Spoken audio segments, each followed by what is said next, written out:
Hi, and welcome to Fire Engineering's Google Hangout. We're brought to you today by our good friends at the Guardian Center and TECGEN. And we're having a great time. If you don't know who Guardian Centers are or TECGEN, please go to .com or techgen.com, correct? And check out the fine line of product, incredible gear for technical rescue, for extrication. We'll talk a little bit more about it. We've got some of it to look at here with us today. And about today too is kind of a hidden jewel in the training world that a lot of folks don't know about. We wanted to get the word out today. We're going to be doing a lot more with these folks in the future. We're shooting some training minutes out here today. We're going to talk today with it, but we're going to talk a little bit about this incredible training facility, 830 acres, located in Perry, Georgia. Just the most amazing training props in the world. The FDNY uses it, the USAR teams, the military. We'll be talking with my good friend Tim over here in a couple minutes about the center and all it offers the fire service and the law enforcement community and the military for highly realistic training. We had just an amazing visit today. So we'll be talking a little bit about training. We'll be talking about specialized training, unique stuff like subway cars and water and height, all the technical stuff. We got the grandfather of technical rescue with us today. I'd say he's older than dirt, but I think he's super precedes dirt. So we'll have some fun talking about kind of become. Who I was hanging out with the other day. You'll get a kick out of this. Kevin Shea. Okay. So in the famous rescue with a rope around off a 40-story building, where we are today, do that today. A, you go to jail, and B, there's no reason to do something like that today. But back then, that was what we knew, and you look at where we've come, in large part to men like you who blazed the trail and kept pushing the envelope, with different standards and things like that. But so we're going to have a great hangout. I'm going to go around the room and let everybody introduce themselves and their area of expertise and their time in the fire service and all that good stuff. And we'll start with the Chief Elder himself, the Chief Elder Smoke Diver from the great state of Atlanta, where we currently are. So I can't say anything bad about Atlanta.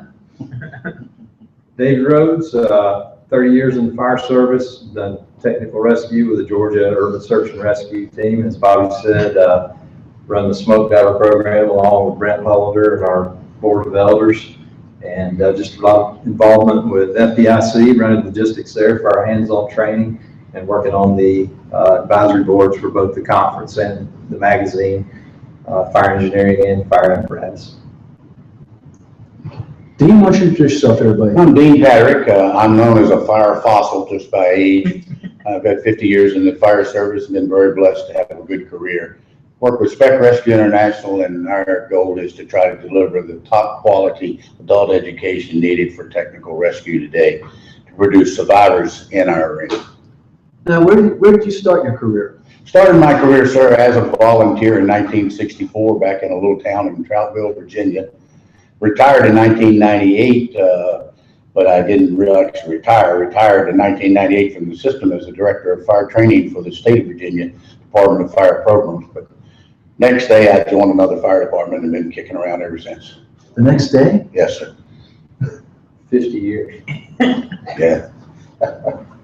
So I'm Bobby Halton. I'm another fire fossil, I guess, officially. Started just shortly after Dean back in 1972. So I've been hanging out ever since in one department or another, volunteering, kicking around, and I'm still volunteering today. I'm the Assistant Chief of Training for the Limestone Fire Protection District in Owasso, Oklahoma. So it's a great little volunteer fire department. I have a great time with that. And I hang out at a couple of fire conferences every year. Well, actually only one, because there actually is only one. Fire conference every year, FDIC. And I'm responsible for working with the folks who put out Fire Rescue Magazine, Fire Engineering Magazine, Fire Apparatus Emergency Equipment Magazine, and all the associated websites, including the Great Firefighter Nation. So you can find me there. Hey, today while we're hanging out, if you want to ask a question of Dean or David or Todd or Tim, all you got to do is do hashtag FETalk, hashtag FETalk, and my good man Brandon, who I'm communicating with electronically as we speak, will pick up your tweets, or I will, and we'll get your question out here so you can be connected. So that's hashtag FETalk anytime during this hangout, and let it get going. So Tim, this is kind of the odd man out here. This is our non-firefighter in the group. I am. Just tell everybody about yourself. Tim Maloney. I run operations here at Guardian Centers. My exposure to the fire service actually came through the Marine Corps. Worked at a unit called CBER, which does consequence management for chemical, biological, radiological, and the fire fossil himself, Dean Patrick. I met him there at where I was still in the Marines. He trained and educated my young Marines to support in a supporting role. We provide primarily a supporting role to the first responder organizations. And I was blessed finishing up in the Marine Corps to have the opportunity to stand up and get Guardian Centers off the ground. Been open a little over 2 years, so we're proud of the crown. We'll say the diamond in the rough at the moment, but we're looking to change that. An immersive training center put on the map strictly for multi-agency, multidisciplinary response. So over the next hour or so, as we're hanging out, I look forward to provide some more information about how we do things a little different here at Guardian Centers. But remember that it's always based off of what's been provided to Guardian Centers through the fire service, through those that are doing it every single day. We take that information, we bring it to heart, and we try and replicate it here in Perry, Georgia. So when you were in the Marine Corps, did you try to get to that larger part of the organization, the Navy, where they? I mean, as the men's department, we can go down that road. We go down that road. Oh, there you go. It's like that. Yeah, I was gonna say, There you go. I'm actually the son of a Navy man, so Oh, you really? I am. And the whole reason I joined the Marine Corps is because in Vietnam, he told me the Marines kept him alive. So if they kept my old man alive, I think it was the right service for me. But The few, the proud, the Marines. That's it. Great. Sure. Well, legacy of service. You know, the early Marines were all Irish, and they were put on the boats to keep everybody else in line, and they were Irish, and which makes sense. Well, as an Irish Catholic Bostonian, I had to carry on that legacy to make sure we kept things moving forward. That's right. Keep the boys straight on the ship. That's Someone what has to. Yeah, somebody has to. Yeah. Well, I don't know how I follow this introduction here, but I'm Todd Herring. I'm with TECGEN PPE. As well, I'm not a member of the fire service, but I spent my career designing engineering fabrics from really the ground up, from a production and manufacturing standpoint as well. Now 7 years now to the fire service as we brought the TECGEN PPE product into the mix. So it's with my background in fabric engineering and the great minds like I get to work with every day, is trying to put those two pieces together and design a product that you guys can use to do your job more effectively. I am not the expert when it comes to the day-to-day operations and the technical rescue responses.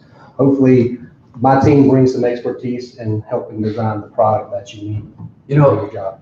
Todd, I'm just going to say it. I was out there, Todd, and I know Dave's been working on it for a couple of days now. I've never had the opportunity before, but I literally can't wait to get back and talk to, the volunteer fire department that I'm responsible for about, getting our hands on as much of this gear as we can, because I can just see us using it, extensively in obviously in our training, but also in our day-to-day response modality, where we could put this gear on, go out to, our car accidents, our EMS stuff, our technical stuff. We do a lot. There's a lot of flooding obviously happening in Oklahoma now. There's a lot of damage from windstorms and tornadoes and such. I mean, this is the perfect gear rather than wearing our bunker gear, which is much harder to maneuver in and a little more encumbering, and it's really designed for structural firefighting. That's what it's designed for. This is designed for everything else we do, which is and it's absolutely fun to wear. I mean, it really is, and it feels nice. It wears nice. I mean, if you've never seen TECGEN gear, find your local dealer and get your hands on it. You're just gonna be shocked. I mean, it's soft. It really feels. It's nice to the touch. It reminds me of like a job jacket, but it's a lot lighter. A lot more giving. And check it out. It's 1951 compliant, and for your wildland, you'll have thermal protection. You'll have you won't have the kind of thermal protection you have obviously with your structural gear, but you'll have some limited thermal protection. And this is some great stuff. This is some really great stuff. And if you're not fighting a fire, why are you in your structural gear? We thank you, and thank you so much for having us out here. We're really happy to be here. One statistic I'd like to mention here, just what you just said, as far as fighting fire. NFPA released their statistics. Last year, there were 33 million responses from fire departments across the country, reported responses. 33 million. 1.5% of those were structure fires. So, you know, it's the things we're doing every day. Just like you said, the volunteer department, the interface departments that are out there that have to respond to a variety. And there are no specialized teams. You do it all. And so this is the product to where for 90% of it. Well, and what jumped right out at me, and I don't want to turn this into just commercial protection when we talk about training, but you know, with our awareness of cancer today, the less amount of time that we can be in our gear, because our gear has some level of contamination in it just about all the time from what we do, whether it's training or structural firefighting. So the faster we can get out of that tech gear and into something else that still affords us some protection, the better. And especially if we're going to be going into people's homes. You know, why bring in the stuff that we have to deal with and the risks that we decided an ethical decision when we joined up, just like when you joined the Marine Corps, to put ourselves at risk. Well, the folks who called us because they're having a heart attack or they've slipped and fell or their child's having a febrile seizure, they didn't sign up for that risk. So if we can put this gear on, you know, this is the home run for me. I'm enthralled by it. I really am. I'm just enthralled. And I just can't get over how comfortable it is. Another thing, Bobby, is we have so many injuries due to heat stress, and our guys, if they only have structural gear, they're wearing it on everything, whether it's an extrication. We don't want them wearing it near the water, but they do put it on when they're near the water, and they're out. Even especially here in Georgia, there's not a lot of wildland gear because there's not a lot of big interface like there is out west.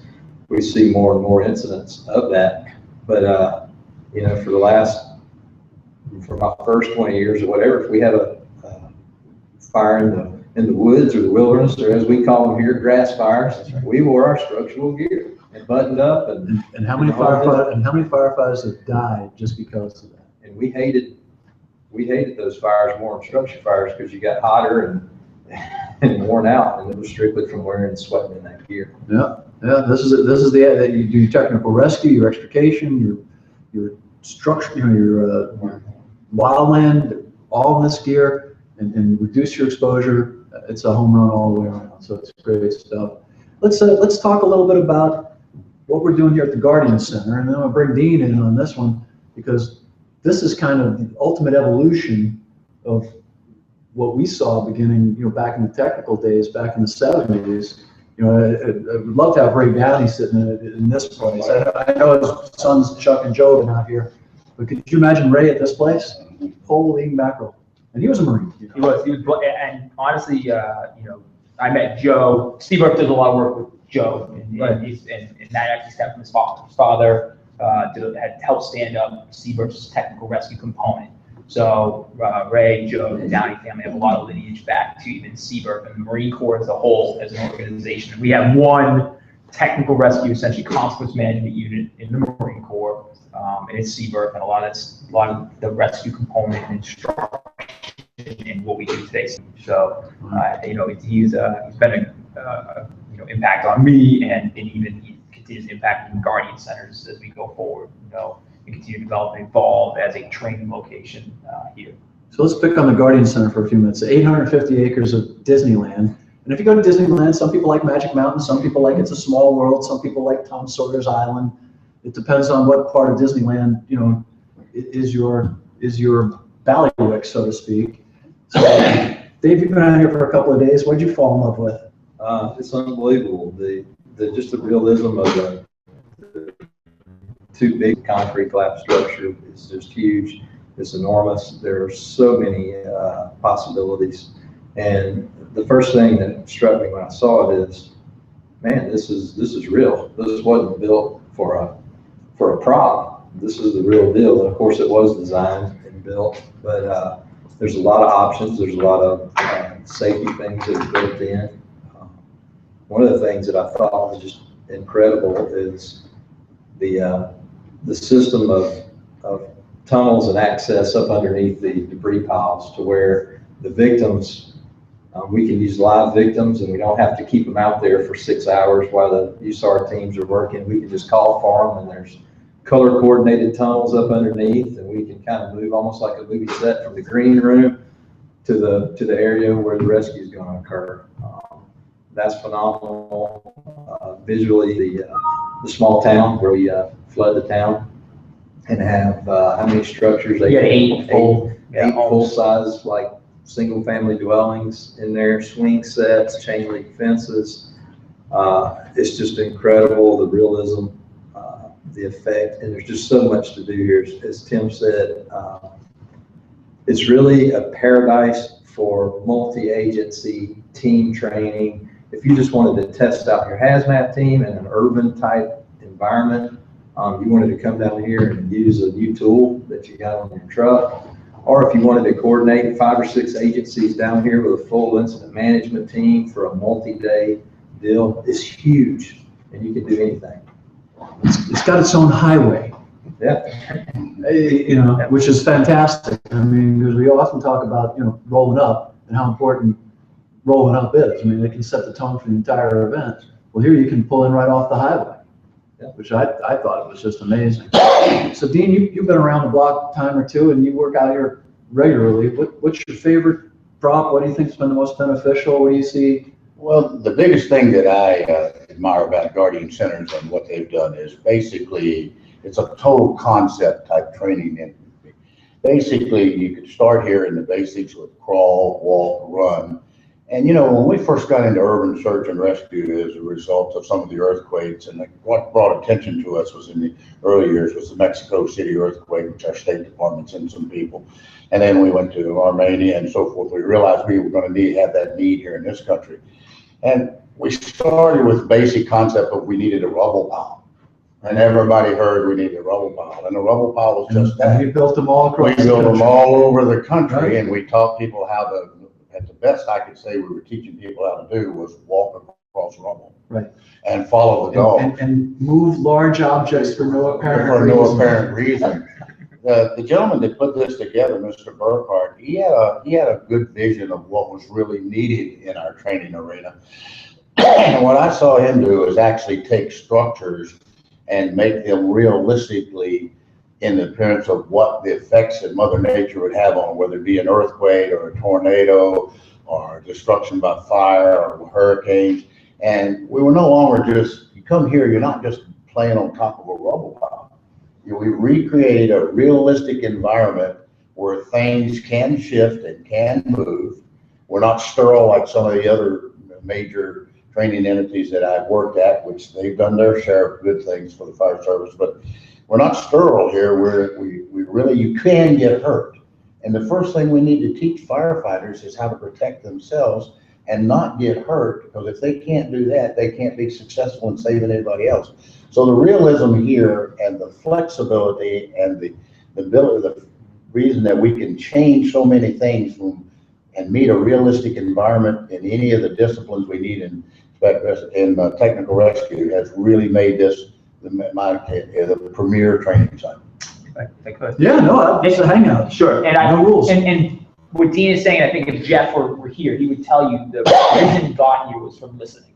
He's the first one to stand up. He came from the airplane business. He's proud of that. But he listened to gentlemen like yourselves. And as Dean said, he started off with the rubble pile. We moved to this immersive training. But that became because that's what was asked for. And Jeff took that information. He took that 5 iterations of redesign that we went through down here to get what's on the ground that you've been able to work with on the last couple of days and see. And that came out of those that have been doing it for 30 years and the history and the lessons learned and what they were able to tell us as an organization to put in the ground to make sure it was right. As they say, you want to be the best option. We're talking about gear to protect the fire, be able to operationalize and optimize the work-rest cycle. But Guardian Centers wants to be the best option for the training. We want to be the location in which we can do the most. We can give you the reason to come here and come back and get real value out of here. That's hitting as many training objectives as we can knock out in a realistic setting to protect lives and save people at the end. We want to help make everyone better. Ultimately, we want to save lives. That's what Guardian Center is on the ground to do. Well, I got to tell you, for me, it's the subway. It's the rail. And I think that for firefighters across America, you'll hear conversations all, we don't have high rise. Okay, maybe that's a legitimate deal. You don't have high rise, or we don't get a lot of grass fires. And, okay, it could be a legitimate deal. You know, you work in Manhattan or you work in the Bronx, right? Not Staten Island, you'll get them, but so we don't get a lot of brush fires. I can live with that. We don't get silo fires. Okay, I can live with that. Everywhere you go, there's a train. I don't care where you are in America. You're within spitting distance of the rail. Like in America, it's the most affordable, and we're going to have more of it because rail is having a, what do you call it, rebirth or resurgence. It's economical, it's efficient, so all that is green, all that good stuff. And as a kid, I had a great friend of mine, a childhood friend, who got hurt in a rail accident on the Long Island Railroad, and he got hurt bad. And the extrication, I want to say 10 hours. It might have been longer. It was, and this poor young man was, you know, that's what we knew back in the day. And the only way we're going to get better is that evaluated experience, where we can take the experience that the FDNY has with commuter rail, and DC has with the Metro Rail incidents, and all that experience, and bring it here and say, okay, this is what we did. And then in an evaluation cycle with people like Dean and David and Todd and Tim, to look at it and say, okay, that's working really well, but have you thought about maybe if we put an airbag in here right now, you know what I mean? Or if we thought, if we chalk that right there and we go to the other end and we can refine what we did so that the next kid who gets caught in a rail accident, or the next train that goes off, it isn't 12 hours to get folks out there trapped, or it isn't, maybe we're down to 5, maybe we can get down to an hour, because that makes a difference between whether people lose their arms or their lives, or, you know what I mean, or die. And so to me, I saw that and I thought, man, that is priceless. And it's not just a train sitting on a piece of track and that's it. It's a rail. It's a third mile of a rail. It's the whole shooting match. And for me, I thought, boy, that is really something. As we look at the crude oil spills that we're having right now, I mean, that's a big deal. I mean, we got to be looking at those experiences and figuring out what's the best way to capture the product when the product's going off, or if it's on fire, or, you know what I mean? Or we got to be looking at all that. And here's a place where we can run through the drill and say, okay, here's a car, here's what the rails look like, here's what you're going to be up against, here's the weight. I mean, the weight of those things. Holy mackerel. You know, they call it light rail. It's just like lightweight construction. Ain't nothing light about it, right? When you're trying to lift it or move it, ain't nothing light about it. 8,000 pounds. Yeah. We had to turn one over for the scenarios, my company did, and found out quick that 73,000 pounds is not easy to turn over if you're told, turn it over, but don't bend anything. Don't hit the wall. Don't hit the wall. Challenge. But Bobby, what I'd like to add to that is I've always been told in my adult education experience that knowledge is a combination of training and experience. And we've always been trying to provide as much training as we can, both didactic and as much hands-on. But we've always had the question from the people, the providers, said, how do I gain experience? I didn't get to go where you got to go. I didn't get to go to that last big one. And we don't have those kind of things in our area. But in a scenario like we have here with Guardian Center, we can create experience.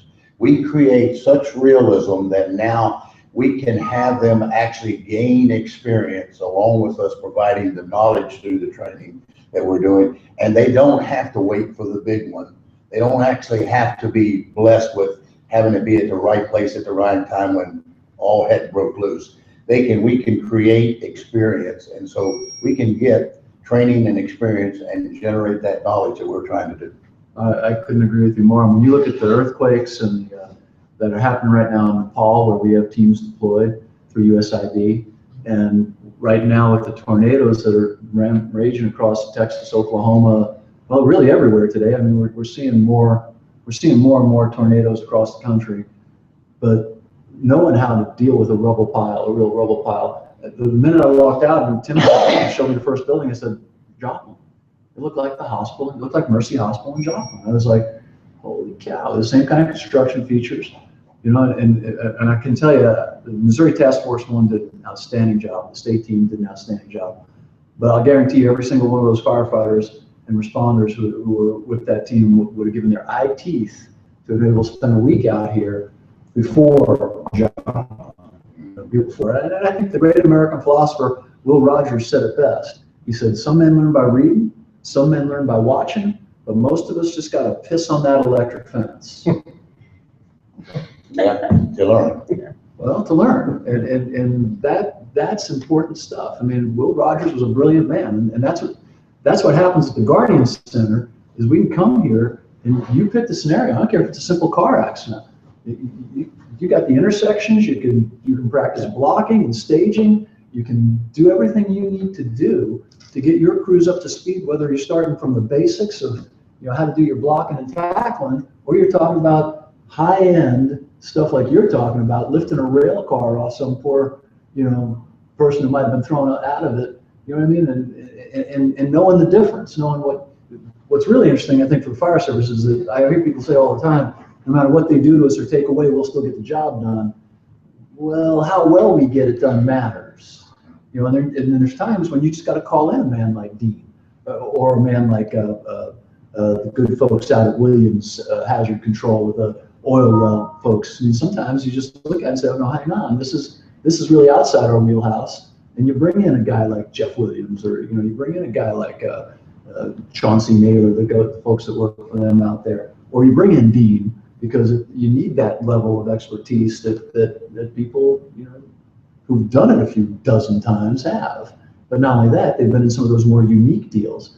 It comes to mind when you look at the pile out there, and I had the misfortune of being there. It was Oklahoma City, and the Mother Slab, right? And the debate between the Phoenix team and the New York team, and Ray was cut it down. The Phoenix team was, no, let's tie it back and stabilize it. And there was a lot of stuff learned there. It was a great, it was a great learning opportunity, and great men, working together to come up with a good solution. It got worked out in the end, but now we have that. There's no reason to reinvent that wheel at the next, disaster.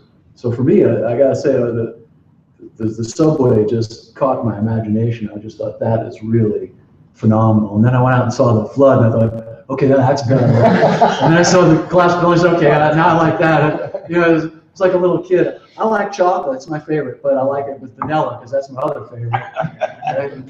And you have any of that strawberry? Because that's my other favorite. To Dean's point about experience, the reason that works so well is because it's not a simulator. It's real water. There's real structures. Yeah. Of course, there's some things done so that you can reuse those structures over and over again, but it's real. I mean, the concrete collapsed building out there, there's movable slabs.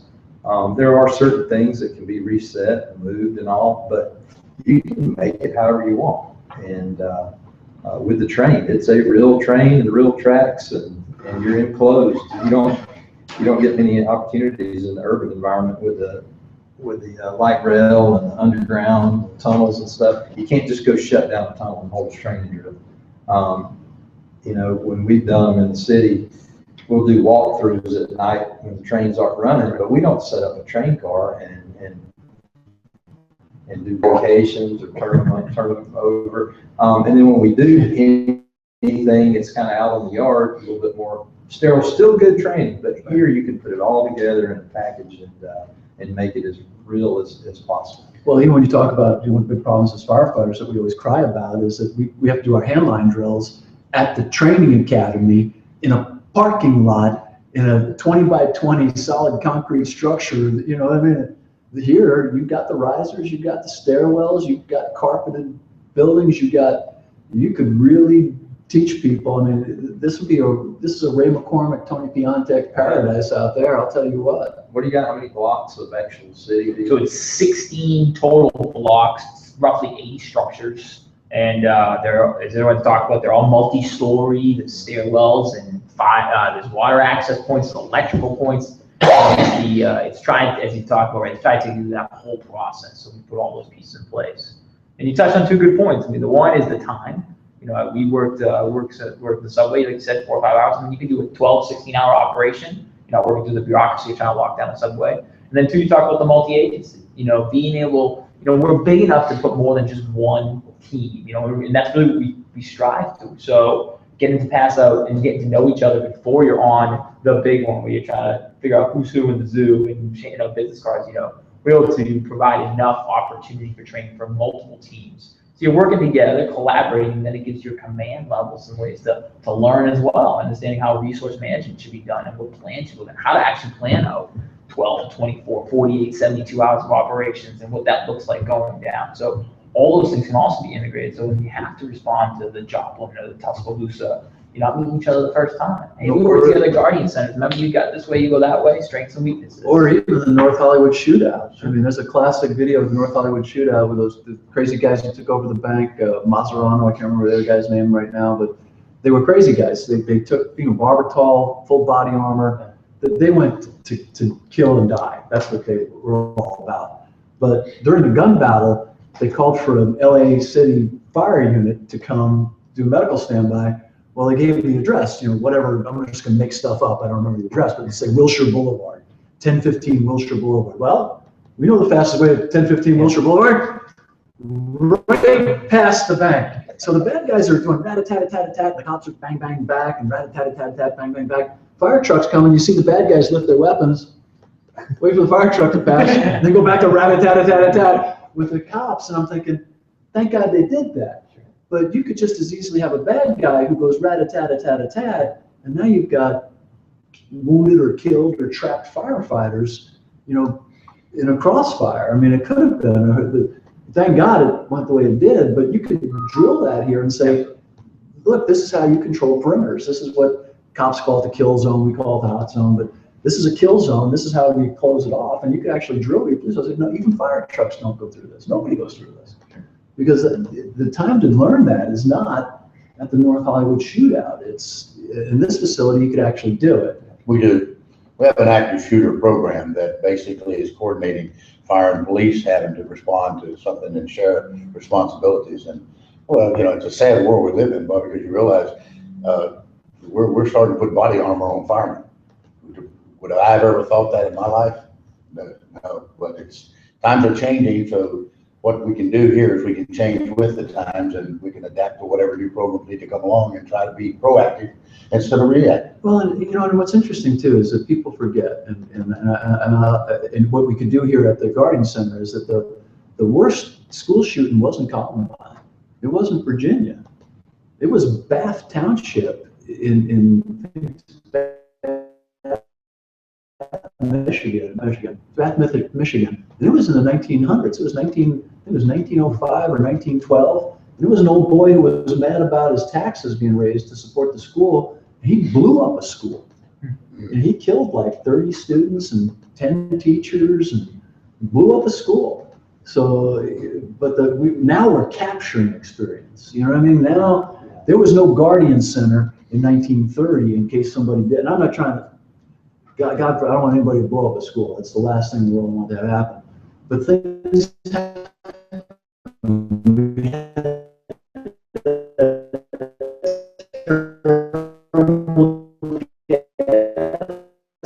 And complex systems are going to fail, whether it's a gas line or a faulty construction plan or renovation, and we're going to have to know what to do. And boy, this place really just gives it right up to you. And because we're being sponsored by TECGEN, wearing the right gear when you do it matters. Seriously, I mean, I'm going to throw David on the bus a little bit. And he mentioned it earlier. He's been out here working in it for 2 days, and he was telling me how it saved his butt. Because if you've been out there for 2 days in your structural gear, you take a real beating. And we're not putting down structural gear. If you're fighting a structure fire, wear your structural gear. If you're not fighting a structure fire, why don't you have some TECGEN gear to throw on to do that extrication, to do that tech rescue, to do that confined space work, to do that building instruction or inspection, because you're still wearing gear that, should you need it, it's going to offer you some level of protection. And I'm sorry, we had a tech issue there? No, we're okay. The battery's dying on the computer. It looks like we're on the screen here. Oh, we're sending you a message. Yeah. Ignore the message. Yeah. Here, we'll do this. We'll hold this. We have We're brought to you by our friends Ed. Just grab me. Ben will take care of it. But it's seriously, go to TECGEN's website, TECGEN.com, and take a look at how this stuff's put together. Look at the science behind it. In this days of trying to reduce our contamination exposure levels and things of that nature, it's just a no-brainer to me. So I hope it is to you, and I can't thank TECGEN enough for being willing to come out here and letting us do this. We're filming 12 segments of training minutes. I'm going to turn to Dave for a little bit to talk about the 12 scenarios that he and Dean and Tim decided to come up with. And we're going to run two different, so the next 2 seasons of training minutes, you're going to have 6 from Guardian Center and then another 6. So what 12 did you decide to do, or what are the highlights? I have to point out, yesterday was the hottest day of the year so far. It's 92 degrees. I don't know what the humidity was, but we are in South Georgia. The gnats were out early in the morning. Thank goodness we had a little bit of a breeze to kind of blow the gnats out, but we were outside the entire day. I think we started around 7:30 and wrapped up somewhere around 6, and pretty much in gear the whole time except for lunch. And it was amazing. I mean, I would pretty much sweat it out and been done for by lunchtime. But we picked some good things. We started out with a simple urban type event that would happen is a vehicle that backs off of a parking deck through the rail. Somebody hit the gas instead of the brake and broke through the rail, and we had some victims inside. So we used the local fire department here in Perry to provide fire truck and some of their crew to help us out to make the scenario as realistic as possible. And in true fashion with the Guardian Center, we used actors to be our victims and stuff. So it was a little more than just a sterile environment. So we kind of bounced back and forth between talking through and sort of coaching through a training deal, and then actually watching somebody actually get through it. So why would you rather have actors than mannequins? What's the mannequins because of a crush simulation or something, but it just again back to it's hard to pay union scale. Yeah, there's only a few folks. There's only a few folks who will let you crush them. The big thing is the realism, the stress component that it adds, having the emotions involved. Yesterday was one of the Guardian Center employees, Danielle, was a mother whose kids were still trapped in the vehicle that was hanging off the 3rd floor of a parking deck. And so, they're going to be upset. And that's another thing you have to deal with. You don't just deal with the technical end of the rescue. You have to deal with the people, whether they're stuck in a bad situation or whether they're the family members or bystanders. That is a huge component. And a lot of times public safety will take a ding, and they even make fun of us in the movies. Nothing to see here, folks, nothing to see here, move along. Well, there's plenty to see, and they've seen it, and you need to deal with it. So it adds that realism. It really brings a lot to any training to make sure that you have some live interactions as much as possible. Well, and I think Chief Bernasini pointed out years ago, sometimes that interaction with the victims or the customers, as the chief likes to call them, and I think it's a nicer word, is the most important part of what you did. They're not going to. It's hard for some of us to scale, not so specialized. It's the key to professionalism, but the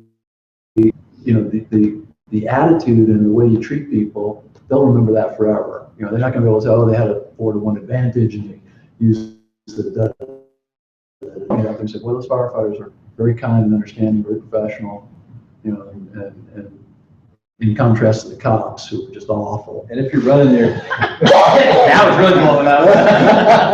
And if you're running a scenario to sort of test your team out or whatever, it's easy to sit at the table and talk about what you would do. But when there's a panicky person or a person who's actually throwing bricks at your car or something like that, that's a whole other element. Well, that's true too. You could do civil unrest. We love civil unrest. That's our favorite one.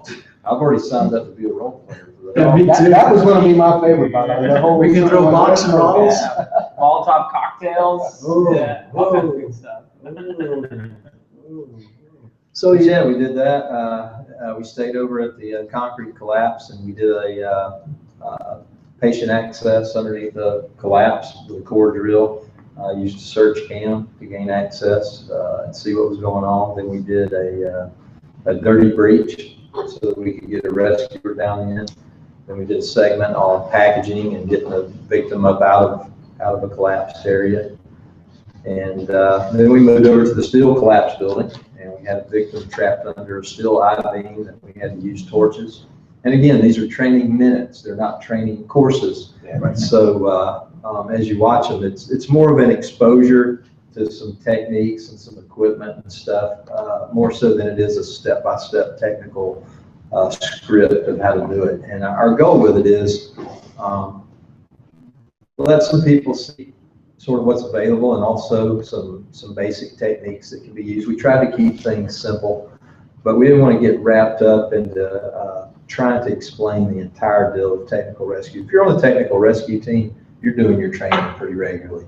Hopefully, this will be a catalyst to spur some interest for these young guys that maybe aren't on a team, or some guys just at the firehouse that are like, you know, we don't have to have a technical rescue team to get somebody out from under a train. We can use these simple techniques that they showed here in certain cases. So hopefully it'll generate some interest in technical rescue, encourage people to go get additional training, and if nothing else, maybe you'll learn a skill that you can apply to something else. I always tell the story of my training back in the 80s when I first did the rope training. One of the big techniques that was always taught, of course you're doing a lot of training on training towers and stuff, was the old clove hitch with webbing.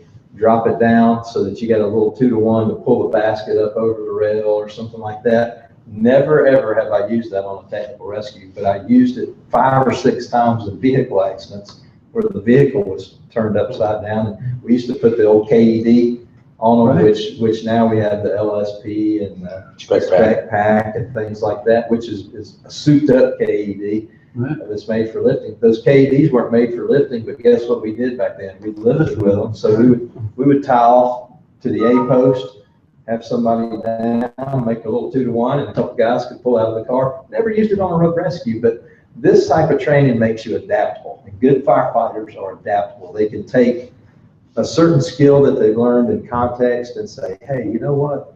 That'll work over here. I saw people implementing that same technique on the Denver drill. Remember, guys would be Right. dropping the. That's right. It's another way to go after the Denver drill. So even if you're not a tech rescue team guy, there's a lot to be learned, because truly, just like the construction field, that's one of the things that we notice with a lot of our young folks. They're not really adaptable. They want to know the way to do it. Right.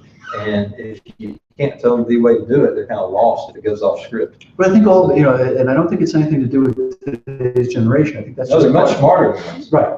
I think that's just a phenomenon of being new, because you're algorithm driven. You know what you know.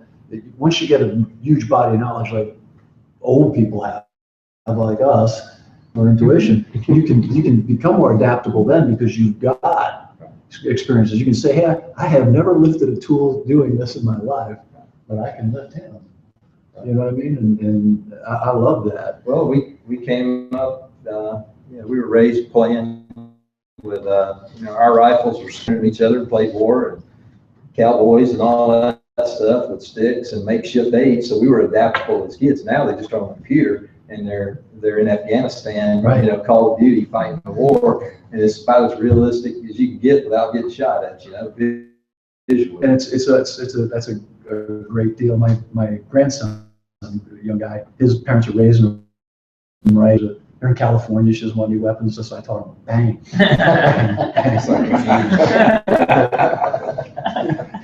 His mother hates me. Way to go, Grandpa. So, Dean, when you're out there and 69 to 2016, what's the one thing that you see that we were doing right back then that we're doing right today when it comes to technical rescue? What's the one fundamental skill that you think everybody involved in technical rescue needs to have? I think that what really makes technical rescue a success is the fact that it is a teamwork thing. It's not an individual. I think I learned was, I may be back in those days, I'm big now, but back those days, big buff firefighter that thought I could. I realized very quickly how much more I could accomplish by using my fellow teammates, and that's why we call it a department. We don't call it and we are a group, we're together. And I think that concept has stayed constant throughout technical rescue. And what we the team is the skills, okay, but not every one person being able to do everything, but bring those special skills and blend them together to where the job gets done in a cohesive manner. And I think that's the success of technical rescue, and that the fire service is the team-oriented group that can meet the all hazards mitigation. And it's really a great experience. I've had the unique experience of having the opportunity to be at most of the major incidents that we're talking about. So at the Pentagon for the first 9 days, then I went up to the World Trade Center for 16 days, and I've just been very blessed that if this is my vocation, technical rescue, I've had the opportunity to experience those and learn something. And the unique opportunity of better than that is I've had the opportunity to share those lessons learned with the day so that they can even be better than I could ever hope to be. And I just think that's been a great thing for me. Working with NFPA, I mean, the concept of this, I'm on the 1951 year, and we fought a battle to try to explain to the manufacturers and the safety people, we're going in to do demolition work. We're going to be a deconstruction crew. We're not going to fight fires, and we're not going to handle hazmat. And yet we had to start with an ensemble that was going to be all encapsulating, and we never thought about the fact, if you just give me a work ensemble that I could work in. I don't know if you were there or not, but if you remember it, the one thing that I thought was very prominent at the World Trade Center was we were all working to do everything we could and whatever we had. Carhartt showed up with 2 trailer loads of bib overalls, canvas bib overalls, and they became the perfect gear for working that pile. And this is built around that concept, is that here's a great piece of equipment. Well, you don't have of it to get comfortable. You actually build up under it to meet the environmental conditions that you want to keep you safe and the stress level down. Well, no disrespect to my Carhartts, because I do live in Oklahoma, but it ain't nearly as comfortable as this. Oh, no. This is a little small. Not by a long shot. Not for the first 2 years. That's right. Carhartts. You got to sit for a few years on your John Deere before your Carhartts fit you right in the places that matter. And I'll tell you what. It's 5 years. That's right. Those fire hose pants don't never break. When they break in, they're broke. But this is really comfort gear. And Dean said an important thing, and actually Tim and I were talking about it earlier. There's a book that just came out today, Stanley McChrystal's new book called Team of Teams. Mm-hmm. And when you think about it, the fire service, just like the military, is a team of teams. Whether it's your engine company team, or your truck company team, your rescue team, your EMS team, your command team. It's a team of teams. So important reading for the fire service. And we're getting a Mr. Producer. Oh, The note to you. oh, you sent me a note. That is. I'm getting Mr. Producer. I thought the camera had failed.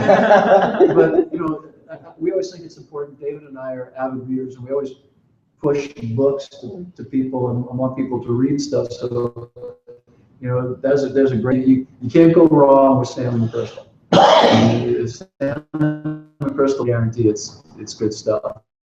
So team of reading and exactly what. It's interesting that a man like Dean, with 50 years of experience on the line, the most important thing we learn, we're teams. We work as teams. We're a team of teams. And a modern day general is saying, no, it's all about, the most important thing is teamwork. We're a team of teams. So could be a keynote. There's a good one. Stanley probably has it down. So yeah. So other than that, boss, that's it. That would be it. Well, the only other footnote I would add to just highlight what we started with, being a former Marine myself, I was very happy to get a paycheck from the Department of Navy, and that's where I was proud of that association, sir. Right, Tim? Absolutely. Ow! My apologies to my son, Gabe. Oh He's a pilot too. He's a smart guy. And he's a pilot too. Yeah. People saw me in the Navy. Hey, so let's talk a little bit about, we got our TECGEN friends here. The gear that you have, obviously, we've got a piece of gear here, and I know my friend Isaac Frazier uses it. You know, Todd Taylor, my extrication buddies swear by it. Great stuff. What do you see the future of gear? We were talking a little bit about structural gear and outer shells, but I really see this as maybe being the new default for, you know, if you're not fighting a fire, keep your structural gear, you know, stowed and ready to go, and keep your TECGEN, you know, for rolling out to those car accidents and those the 90% of the work we do on the street every day. Yeah, you know, I think, you know, we were talking about this earlier, the statistics, and we've done a great job, the preventive measures that we put in place over the years, driving structural fires down. So what we're doing is working. The technology as it's evolved. Obviously, the fires that are burning are hotter, we understand that, and there's certainly some issues there, but we're doing a better job on the prevention measure. So I think this concept, over time, you know, we've really been driving and trying to drive this message for the last 6 or 7 years, but we're really seeing, I'd say, a mind shift in the industry where as the response profile is changing, it's evolving, that you need the right gear for the job. So before, where Stealing my tag, even copyrighted. That's already gone. I already had that one. Just like Blue Card, something else got stolen from me. No, you're exactly right. I mean, this is, as that response profile changes, we need to evolve and have the right tools to do it. And so the need is becoming more and more, and I think this year, I think we'll see that same trend continue. So as that need is there, and I think a key part. The very nature of life, I mean, need-driven capitalism, which has lifted more people than any other single invention in the history of mankind. It's obviously specialization, but specialization, need-driven specialization, which is what this is, specialized gear. That's right. But what's interesting is the specialized gear that we're talking about is for 90% of what we do. What we call our gear really is specialized to the most dangerous work we do, or some of the most dangerous work we do. I don't want to diminish confined space, and God bless the guys that are proficient at that. But I can't say enough about this. Where do you see this? Where do you see this going? I mean, you know, do you see it? I see it just going crazy. Well, you know, my vision is, you know, I think we're in my expertise in our company and our team of designers and engineers, you know, we understand fabrics and we understand technology. We've got a really unique technology in this fabric that's relatively new to the fire service, and we're evolving. You know, it's another evolution along the fabric protection lines. But you know, where I'm working hard is to try to tie into the knowledge and say, you know, how can I take this design today? It is probably our third iteration. Well, we're working on fourth and fifth. So how can we take the feedback, you know, from you guys and say, how can I make this better? How do I continue to reduce the weight and make the design more friendly to what you do every day? And you know, everybody likes to do things a little bit differently, but there are plenty of common threads in the messages that I get. And we maintain feedback, and we maintain a database of feedback, and we're constantly evaluating what goes into this next product design.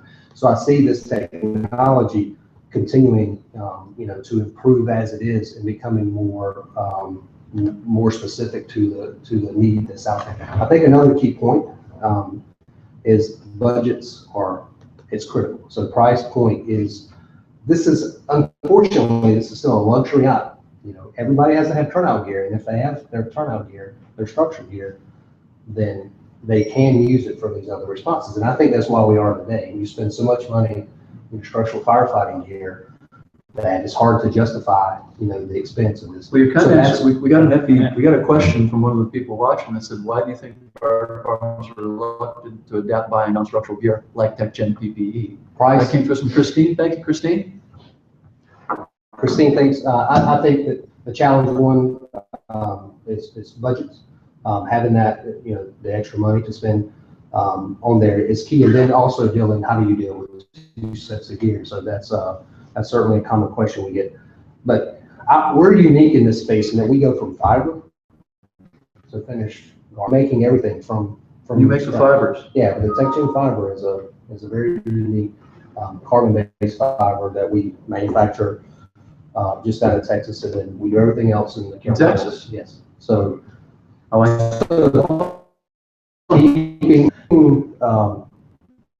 keeping the price point in line for the end user, I think the enabling piece to making the product successful. So I would take exception with 2 things you said, and just seriously, and I think as practitioners, I feel free to say this. I don't think that's a luxury.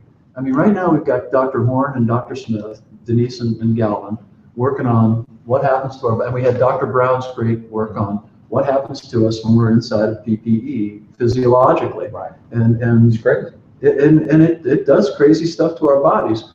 It affords us wonderful protection. When we need it, we need it. But putting your folks in the proper gear to do the job, the right gear, I don't consider a luxury at all. I mean, I understand what you're saying, and I think that it's great that you're as honest as you are as a manufacturer and a producer. But to somebody like me that's outfitting men and women that are going to go out and risk their lives in 90-degree heat in Georgia, I don't want any more stress on their bodies than I have to, because I don't want to push their cardiovascular systems and their respiratory systems, because it's like a rubber band. You push it so far, and then it's going to snap. Our conditioning can take us so far, and I don't want my folks dehydrated. I don't want them, suffering from the effects of dehydration, either mentally or physically or psychologically. So I think this is a necessity here, and I really think that I think that we talk about having 2 sets of turnouts. I think that in the future we're going to have a lot of outer shells. I think we're going to have our inner workings. We're going to have outer shells. But I think that having your TECGEN gear, your technical gear, is going to be critical. I mean, I really do. I don't see that as. Todd, I just got to tell you, it's not a luxury. Not if your job is making sure men and women go home at the end of the shift. And I agree, and I appreciate that feedback. It's I think the mindset that it's a luxury is the challenge that we have for some, Right. For some subset. Well, there's a moral and ethical dilemma that we have in the fire service from people who've never really done the work. In other words, they haven't done enough body of work to know what it's like to be outside. I mean, I did a lot of work in New Mexico and Texas, and when you're out there in 105-degree heat in Dallas, Texas, and it's 80% humidity, and you're on the side of the road in your gear, you are taking a beating. You're taking a godly beating, and then you're expected for the rest of that shift to be able to respond and react and perform at a level that's 0 defect. And this can. David just said it. He felt better. He felt it made a difference. Structural gear all day. It's Not a just good the weight. levels of playing field, really, Well, of what we're trying to work at. does a Navy scuba diver wear his wetsuit up on deck while he's working on the ship? Well, you look at the hazmat side though. When they fall in the fire service report, right? Your hazmat teams were always looking at the latest suit for the hazmat. The companies out there are developing breathable threads so that when you're in an APR and you're operating, and that is life safety. Well, why would we not treat this any different? If your hazmat teams are getting and looking at whatever they can do to work longer and be protected, then why not look at the. Well, to Dean's point, when we started, you saw our teams back in the 70s, early 80s, I guess we started in early 80s. The federal teams actually started in '89. 89. When we started, we all wore flight suits because that's what the military had in the surplus barns that made sense to us, because we weren't doing structural firefighting. We were doing this new urban search and rescue. We didn't have TECGEN then, so we wore flight suits. And I'll guarantee you today, if you go to any guy who's my age, his locker, there's a flight suit in the bottom of that locker, because there's more than one. Seabird still wears it. Seabird still wears it. That's the deployment uniform. When we deploy and respond, they start in a flight suit, transition piece FR, but Nomex flight suit, then transition to hazmat suit. And Nomex was what really gave us the earlier years of protection. And a lot of people looked at it from the fire point of view, but the beautiful part about Nomex when it first came on, it gave us, in the rescue, it gave us some abrasion protection. Right. But this is so much more farther advanced garment now, even in the abrasion protection. This carbon fiber unit right here, Nomex, they could only hold up so long, and then they became, the dinosaur. And now I see this as it's 1951 certified, it's 1977 certified. So we got wildland and we've got urban search and rescue, and we both look at both of those arenas as working environments. That's what they are. In all types of climate, they are working environments. So this has given us the option of being able to adapt in those environments and be effective. We're only going to be as effective as our level of comfort and the dexterity that we have to do the job. And that's what we gain here with this product. Right training, the right tools, the right gear. That it's got to be that three-pronged. Any one of those is missing, it's a harbinger of disaster on the horizon. Well, I'm going to take it and let everybody have a closing statement, and then I'll wrap it up and thank our hosts. And so just some closing thoughts. Chief Elder? Great place. Check this place out on the web. Unbelievable opportunities for all your teams to come down. Stay current. I don't know if you guys feel the same way, but every time we have a discussion about something like this, you're like, yeah, are we really that dumb? Why were we wearing our structural fire gear out there trying to fight? And it's just the old normalization of deviance. We did it wrong so long that we think it's right. So embarrassingly, and of course I'm notorious for poking fun of ourselves. So I think SOS, the Chief Elder. I think you have to. I think you really have to step back sometimes and go, man, really? Why did we do that? But like your third marriage. No, only one. I can only handle one. Happily married. Well, my philosophy is that I firmly believe if it's predictable, it's preventable. And if it is preventable, it's by us coming up with the right training and the right concepts that we need to make ourselves efficient. And I'm proud to have had 50 years in service, but probably my goal before I pass this world is that if someone said to give you one blessing, would be I'd like to see us have a year without any LOD, line of duty tests, and we could then have something to celebrate at our annual banquet. You're living the ears, I'll tell you. And not to, I am the editor, so I got to correct people from time to time, but predictable is preventable. It might be true, but I can predict right now that my wife is home with a credit card and she's on a first name basis at Nordstrom's. And that ain't preventable. Well, it was. You didn't have to leave the card at home. Oh, yes. Tim? Yeah, first, Bob, I want to thank you for giving us the opportunity to be part of the training sessions. And for TECGEN, we've had the great opportunity to work and partner with them for the last 2 years now. My guys all wear the same thing we wear, so we're prepping and setting, and even when we're supporting exercises, this is what we're doing. So we're really pleased to be part of this. I got to tell you that we are grateful that you let us come in here with a great partner like TECGEN, because to do training minutes, one of the things about training minutes is realism, and we're always pushing the training minutes series, and this is our 12th season of training minutes. That's our 12th season of training minutes. Realism is so important to us. And, most times we got to go to academies or we got to create a problem. We didn't have to create anything here. Correct. I mean, this is fantastic. This was like just, in the real world, but with permission to break stuff. Institutionalized vandalism. It's our favorite part. Yeah. So thank you. And please go to guardiancenter.com, take a look at it. An amazing facility. We're going to be doing a lot more with them into the future, so please stay tuned. We've got some great plans hatching, and we're going to be sitting down, David and Tim and I, and talking about some dreams we've got that we'd like to hatch to bring you all down here and get you involved at the Guardian Center and learn from men like Dean and the team out here, Scott and the rest of the team, second to none. I mean, just the quality is absolutely there. Todd, any closing thoughts? Continue to train hard, stay safe, utilize your resources, utilize the knowledge that's out there. It's amazing as I travel the country and I get to meet all kinds of people in all different places and different budgets, and it's such a humbling industry to work with, and it's such a great group of people. I love my job. I'm just happy I'm here, and like I said, stay safe, train hard. If you have any questions about TECGEN products, go to fire.techgen.com. You can go to techgen.com as well, and we'll lead you to it. Contact us through the web, phone, it doesn't matter. We'll be glad to reach out to you. And again, thanks for the opportunity to work with you guys. Very good.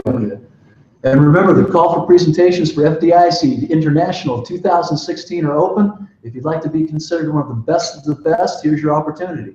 About 40% of the folks that presented FDIC each year are brand new. They're folks that we have encouraged to present, but you got to go. Everybody goes through the submission process. If you want to be among the Sammy Hiddles of the world, the Chris Noms, the David Rhodes, the Ray McCormicks, the George Healy's, if you want to be in that caliber of folks, make sure you get your call for presentations in now.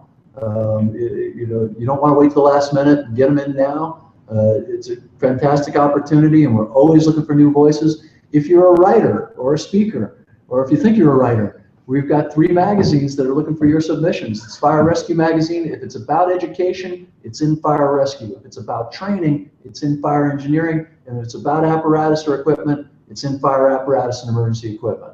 So with that, we'll close it up. It's been great visiting here at the Guardian Center with our great friends from TECGEN. First time I screwed it up all day and I had to be on the close. But what great hosts, what a great sponsor, what great people. And when you meet the folks behind the product, you really see what the heart and soul of the company is all about. And you won't find better people than people associated with the Guardian Center or the people associated with TECGEN. So please go to their websites, take a look at their great products. It's going to save lives. With that, we're out of here. Train hard, be well, and remember, be careful out there.